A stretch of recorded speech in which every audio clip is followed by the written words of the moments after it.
Hello, Sandra Fuentez with Fuentez Law. If you can't make up, we'll help you break up. Are you considering having your spouse adopt your child? Well, there's multiple things that you should consider. First and foremost, you're going to want to consider the child's relationship with the other biological parent. Is that parent in the picture? When was the last time that parent provided financial support? Or when was that last time that parent actually came and spent time and visited with the child? Those are all factors that will impact whether your spouse can adopt the child, because that's going to affect for a termination that you're forcing the court to do, basically, right? Two types of adoptions. You can have one that's voluntarily, where the biological parent agrees and is willing to terminate their rights, or you have one where you have to go to court and ask that their rights be terminated. Certain conditions need to be met.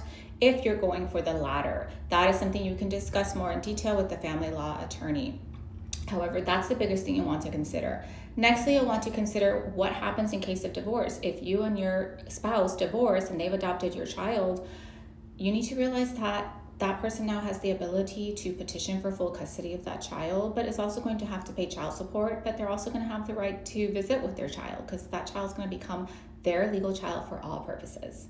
So multiple things to consider, but I think always most importantly is consider the child's mental state and whether they're ready for that, depending on the child's age and the circumstances of the other parent.